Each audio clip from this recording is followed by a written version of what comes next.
Hello, welcome to the Marc Show, the cybersecurity show. In this video, I'm going to go over why you should not use Google Chrome on your Mac device. So without further ado, let's get right into it. We are going dark.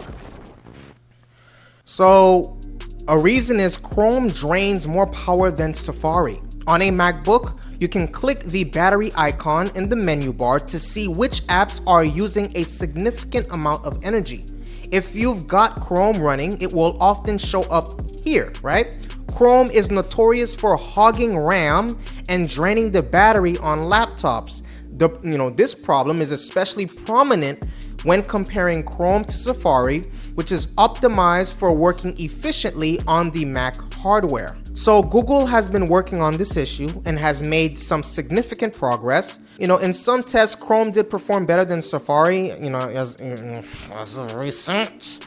But often than not, you'll get a better Mac performance using Safari.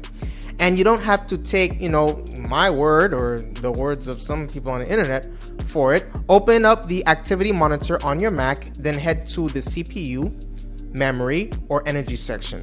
Open some tabs in Chrome and the same ones in another browser.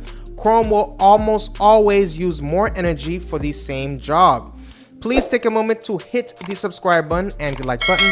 Please take a moment to hit the subscribe button and the like button. So the next one we have, Chrome works in its own way, right? Unlike Safari, many of Chrome's features have their roots in Chrome OS as opposed to Mac OS. This leads to less than ideal experience on a Mac because it means Chrome works differently to other Mac OS apps. For example, most Mac apps close instantly when you hit the Command+Q. Chrome by default makes you hold the combo down for a few seconds before it quits. Though you can turn that feature off by clicking Chrome in the menu bar and disabling warn before quitting. Similarly, most Mac apps have their own preferences window. Chrome uses a website in a tab for that. Chrome is also slower to catch up with new Mac OS features than Safari.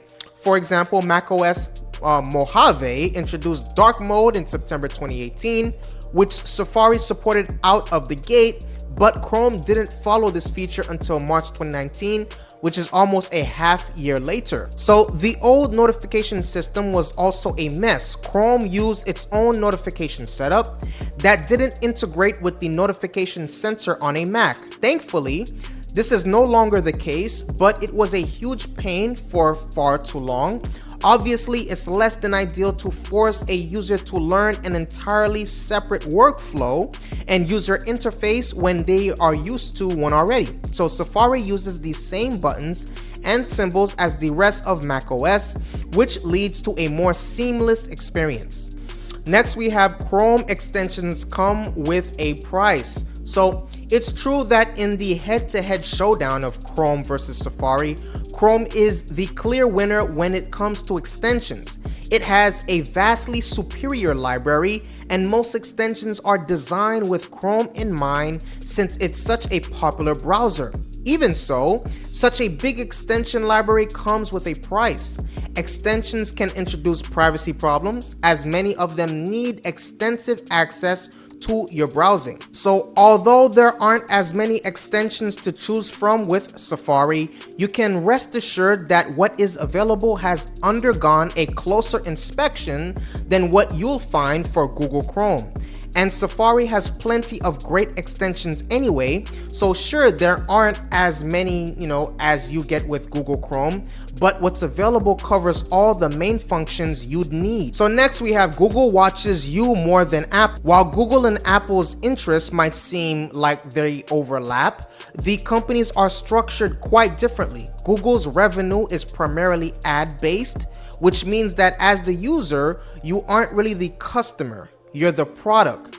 Google only makes money if it can somehow acquire information about you to sell. So while you can tweak your Google settings to protect your privacy to some degree, you'll never be completely safe with a company whose business model is built on obtaining your data.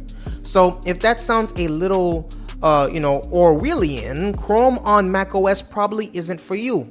In contrast to Google, Apple's business model is primarily based on selling its hardware to you.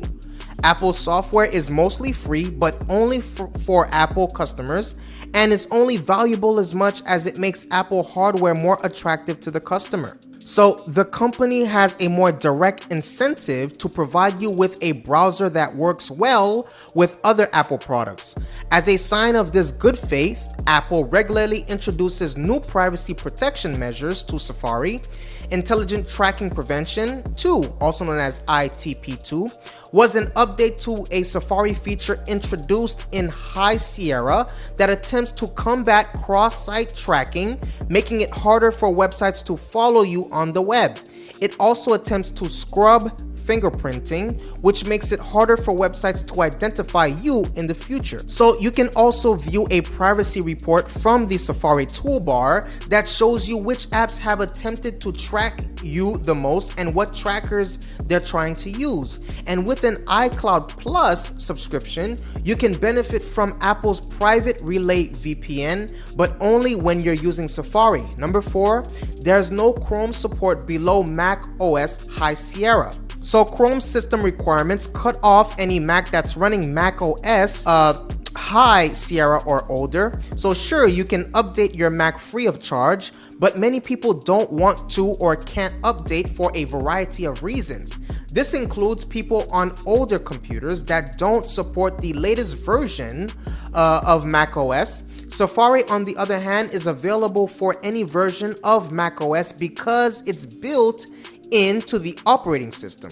So sure, you might not get all the latest features, but Apple keeps offering security updates for several years, and you'd still have all the basic functionality of a browser, no matter how old your operating system or computer is. Next, we have Safari is actually really good. So, for a long time, the collective response, to the points I've made before was sure, but no browser is better than Chrome. However, recent versions of Safari are faster and sleeker than Chrome. You're probably like, wait, seriously, if you haven't tried this browser out for a while, you don't know, what you're missing. So it will be an adjustment, but you'll never look back. Try some essential Safari tips and tricks to get acquainted again. Safari can outperform Chrome in Jetstream browser speed tests and now offers a lot of features that used to be reserved for Chrome users: website translation, tab groups, and weather updates directly from the search bar. And then, the next one is Safari's reader mode is great. That's the next one. So please take a moment to hit the subscribe button and the like button. Please take a moment to hit the subscribe button and the like button. Please let me know your thoughts in the comment section below. Stay safe. See you in the next video.